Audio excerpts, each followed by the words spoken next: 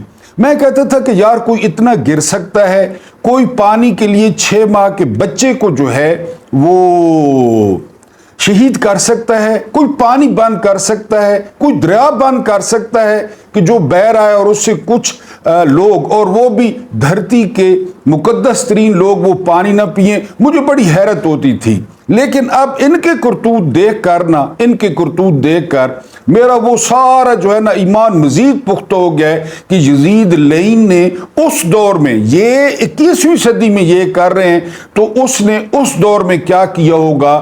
جب اس کا مطلب ہے ابھی ذاکرین اور علماء کو بھی ان مظالم کا نہیں پتا، کیونکہ ظاہر ہے ذرائع تھے نہیں اور کمیونیکیشن تھے نہیں، پتہ نہیں انہوں نے جو ہے نا ہاشمیوں کے ساتھ اور کیا کچھ کیا۔ میں ظلم کی بات کر رہا ہوں، خدا نہ خواستہ۔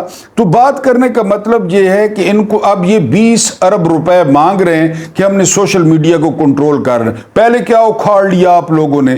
آپ نے عمران خان کو باہر نہیں آنے دیا، آپ نے جلسے نہیں کرنے دیے، آپ نے ریلیز نہیں کرنے دی، پھر آپ نے 8 فروری کو دیکھ لیا۔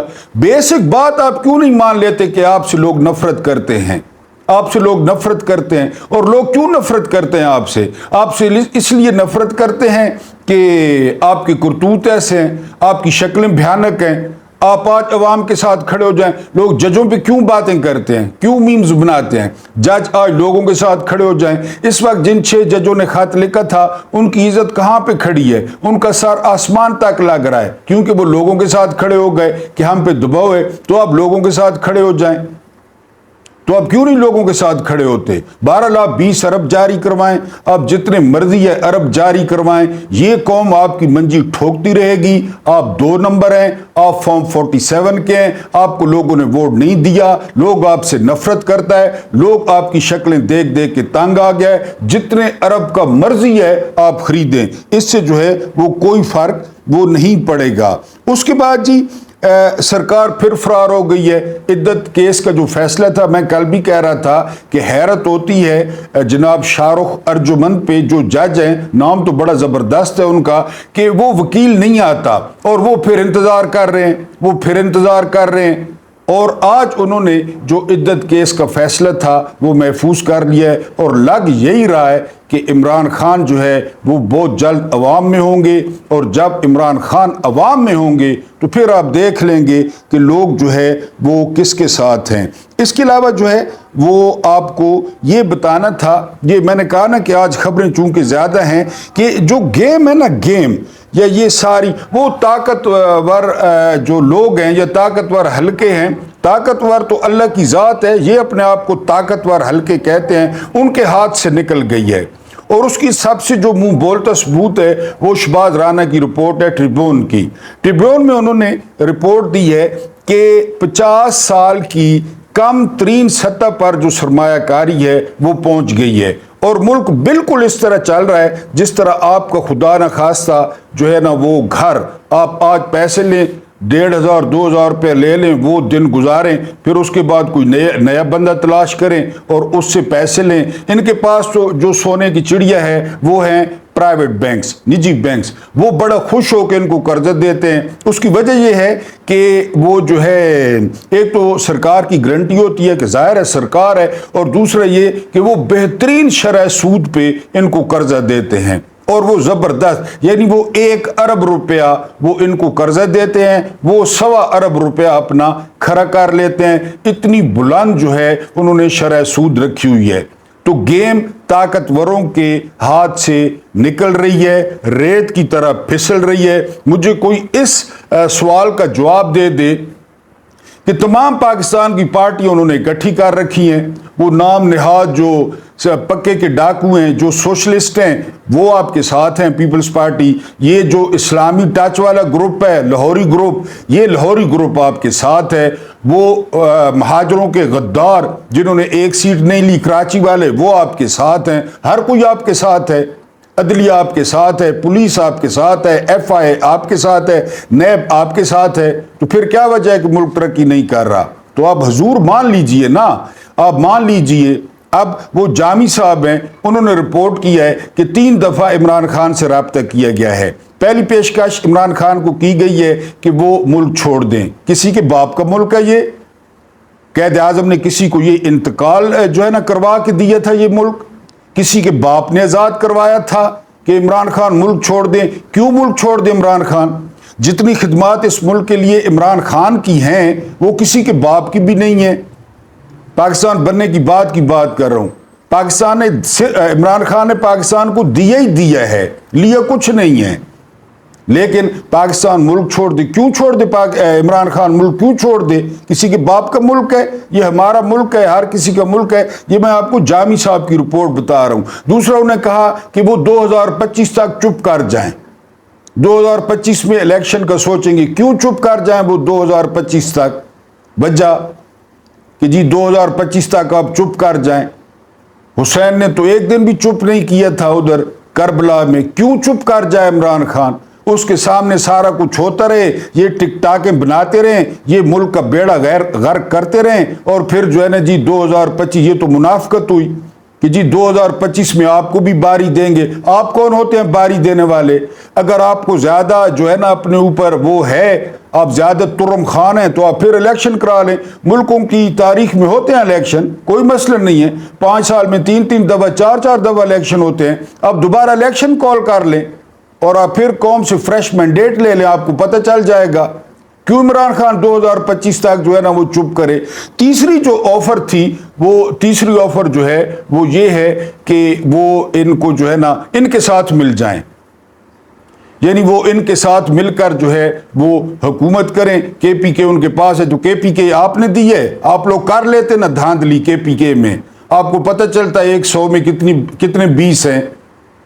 یہ پنجابی ہڈ حراموں اور ان کو بیوروکریٹس کو تو آپ نے مینج کر لیا، ڈرا کے، دھمکا کے، پوسٹیں دے کے. یہ ویسے ہی حرام خور ہیں. انہوں نے کب عوام کے لیے کام کیا ہے؟ یہ جو پنجاب کی بیوروکریسی ہے، یہ تو گوروں کے کتے دھونے والے تھے.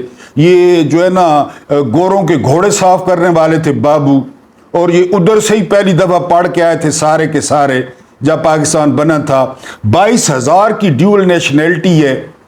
اب یہاں پاکستان کی سرکاری ملازم کی ڈیول نیشنلٹی کی تک بنتی ہے. اتنی تنخواہ ہوتی ہے کہ بچے باہر پڑھیں، اتنے وسائل ہوتے ہیں کہ بچوں کو باہر اسکالرشپ ملے. لیکن پتہ ہے، ہر کسی کو پتہ ہے یہاں 2 نمبری چل رہی ہے. یہ مل کے کھیلتے ہیں، یعنی ہر کسی کو پتہ ہے. اب تو ایک ایک چیز واضح ہو گئی ہے نا. اب تو ایک ایک چیز، جو پردے پڑے ہوئے تھے نا لوگوں کے عقلوں پہ، لوگوں کی آنکھوں پہ، وہ سارے پردے صاف ہو گئے ہیں. ایک ادارہ بڑا زبردست ہے، باقی سارے ادارے غلط ہیں. میں نام نہیں لے رہا. اب لوگوں کی جو ہے وہ رائے یہ ہے کہ وہی ادارہ وہ سب سے زیادہ خراب ہے. نہ صرف خراب ہے بلکہ باقیوں کو بھی ٹھیک کام نہیں کرنے دیتا. وہ پولیس کو کہتا ہے کہ لوگوں کے دروازے توڑو، وہ پولیس کو کہتا ہے کہ جی لوگوں کی دیواریں پھلانگو، وہ پولیس کو کہتا ہے کہ لوگوں کی ماؤں کے جو ہے نا وہ گریبانوں پہ ہاتھ ڈالو، وہ پولیس کو کہتا ہے اور عدلیہ کو کہتا ہے کہ جاسمین راشد کو باہر نہ آنے دو. 2-3 دن سے جن کی طبیعت انتہائی جو ہے نا وہ تشویشناک ہے، جن کو الٹیاں آ رہی ہیں اور جو ہے نا وہ کینسر سروائیور ہیں، 70 سال سے عمر کی زیادہ ہیں، ساری عمر خدمت کی ہے انہوں نے لوگوں کی ڈاکٹر بن کر. لیکن پھر آپ دیکھ رہے ہیں کہ یہاں پہ کیا ہو رہا ہے. جو مرضی ہے کر لیں، جو مرضی ہے کر لیں. خان کے پاس جا کر خان سے معذرت کرنی پڑے گی اور وہ معذرت قبول بھی کر لے گا. وہ اتنا بڑا آدمی ہے، اتنا بڑا ظرف ہے اس کا. وہ آپ جو ہے جو مرضی ہے کر لیں. جتنے، یعنی میں نے آپ کو بتایا کہ حسین شہید سہروردی، ان کا ذکر بھی آئے گا کہانی میں، وہ ملک سے باہر تھے. تو جب واپس آئے تو صحافیوں نے سوال کیا کہ سر آپ کے خلاف وہ اپوزیشن کا جو ہے وہ اتحاد بن گیا. تو حسین شہید سہروردی نے پارٹیوں کا نام پوچھا، صحافیوں نے اس وقت کی پارٹیوں کا نام بتایا، فلاں فلاں فلاں فلاں، تو حسین شہید سہروردی نے جواب دیا کہ 0 جمع 0 جمع 0 جمع 0 جمع 0 کتنے کے برابر ہوتا ہے؟ تو صحافیوں نے کہا کہ 0 کے۔ تو حسین شہید سہروردی مسکراتے ہوئے چلے گئے۔ جو جہان کا تلنگا تھا، جو جہان کا لوگوں کا ٹھکرایا ہوا تھا، دھتکارا ہوا تھا، ووٹ نہیں دیے، ان کو آپ نے اکٹھا کر بٹھایا۔ تو اب چلائیں نا، اب چلائیں، بڑا زوم تھا آپ کو نا، چلائیں آپ۔ ملک کی جو حالت ہے وہ آپ کے سامنے ہے۔ کل والا، آج صبح والا وی لاگ کیا تھا ایک بل کی خاطر، جنہوں نے نہیں دیکھا ان سے ریکویسٹ ہے کہ ایک بل کی خاطر ایک لڑکی نے کیا کیا وہ وی لاگ دیکھ لیں۔ تو بہرحال طاقتور نہیں رہے۔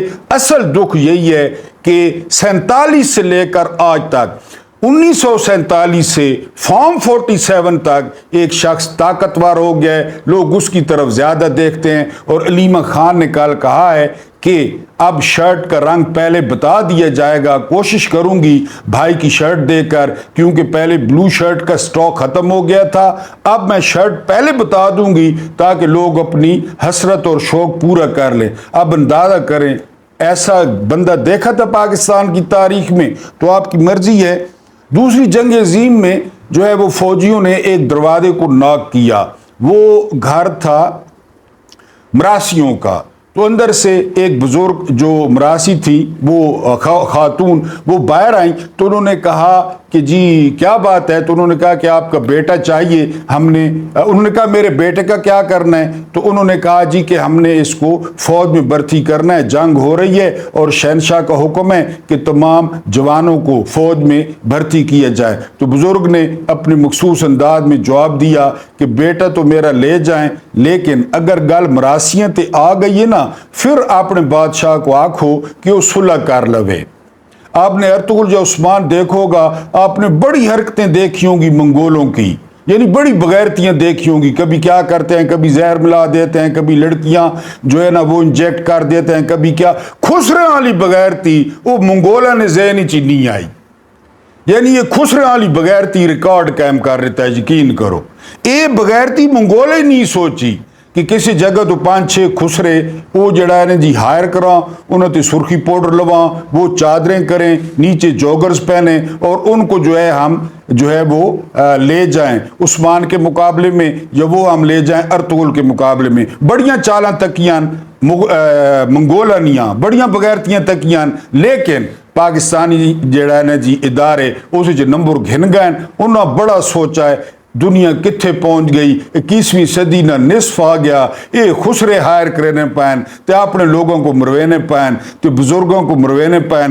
یعنی اس ملک میں یہ کہتے ہیں کہ انویسٹمنٹ لائیں۔ کل پتہ کیا ہوا؟ کل یہ ہوا کہ اقوام متحدہ کا وفد وہ رؤوف حسن سے ملنے آیا ہوا تھا، ٹھیک ہے جی، وہ خیریت دریافت کر رہے تھے اقوام متحدہ کا وفد۔ اسی وقت 100 پولیس والے انہوں نے چھاپا مار دیا، اقوام متحدہ کا وفد اندر بیٹھا تھا، وہ حماد اظہر کو تلاش کرتے پھر رہے تھے، کتنے حماد اظہر، کدھر ہے، ادھر تلاش لی، اقوام متحدہ کا وفد دیکھ رہا ہے، اتنے انویسٹمنٹ آسی، وہ اپنی آنکھوں سے دیکھ رہا ہے کہ پولیس آ گئی ہے 100 مشٹنڈے، اور وہ جو ہے نا ویسے بھی اسلام آباد پولیس کی تنخواہیں ڈبل کر دی گئی ہیں، تو وہ تلاشیاں لے رہے تھے۔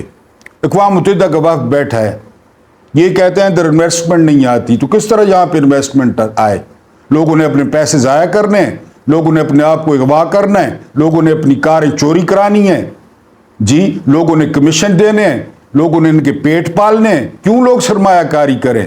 ہم تو پہلے کہہ چکے ہیں کہ ہماری دعا یہ ہے کہ IMF بھی 1 ٹکا تم لوگوں کو نہ دے، ایشیائی ترقیاتی بینک بھی نہ دے، ورلڈ بینک بھی نہ دے، تم بھی بھوک سے مرو، تم لوگوں کی بھی بجلی جائے، تم لوگوں کے بھی بچے بیمار ہوں اور ان کو دوائی کے لیے تمہارے پاس پیسے نہ ہو۔ لیکن افسوس IMF ہماری بات نہیں مانتا، کیونکہ IMF ہتھیار ہے، IMF بینک نہیں ہے۔ اس نے پاکستان کو انگوٹھے کے نیچے رکھنا ہے، اس نے پاکستان کو ڈی ہیوملیٹ کرنا ہے، بےزتی کرنی ہے، اس لیے وہ پیسے دیتا ہے، پیسے وہ دیتا ہے، عیاشیاں یہ کرتے ہیں، عیاشیاں یہ کرتے ہیں، اس کو اتارتے عوام ہیں۔ ہماری تو دعا ہے کہ ان کو 1 روپیہ نہ سعودیہ دے، نہ متحدہ عرب امارات دے، نہ کوئی بینک دے۔ میں نے ایک دفعہ کہا تھا کہ ظالموں، اگر خوشحالی برابر نہیں بانٹ سکتے نا تو کم از کم غربت برابر بانٹ دو، کہ ہم گرمی پہ بیٹھے ہوں، لوڈ شیڈنگ میں بیٹھے ہوں، تو ہمیں یقین ہو کہ ہمارا حکمران بھی لوڈ شیڈنگ میں بیٹھا ہوگا،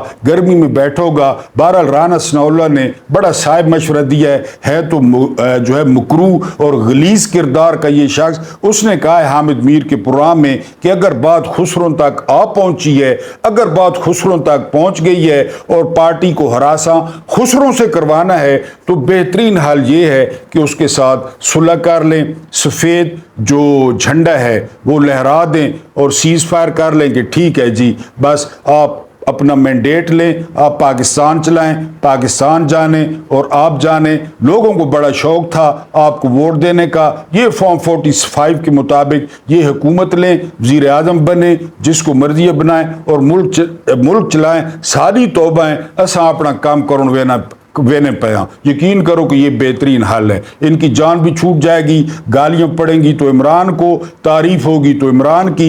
یہ ہماری بھی جان چھوڑیں، اپنی بھی جان چھڑائیں، ہر کام میں لچ نتلیں اور بقول رانا ثناء اللہ کہ اگر گل خسرن تے آ گئی ہے تو بس معافی مانگے نو، اس تو علاوہ کوئی چارہ کار کو نہیں۔ اور ابھی جب میں یہ ویلاگ کر رہا ہوں تو سائفر کیس کی جو سماعت ہے وہ ہو رہی ہے، اور اس میں جس طرح میں نے کہا کہ حکومت مان گئی ہے کہ ٹرائل جو ہے وہ فیئر نہیں تھا۔ اب اندازہ کریں، اب وہ جج جس نے فیصلہ دیا وہ قدرت اللہ تھا یا بشیر تھا یا جو ہیں ردی کی ٹوکری، یہ کوڑا کرکٹ ہیں، ان کا نام لینا بھی فضول ہے۔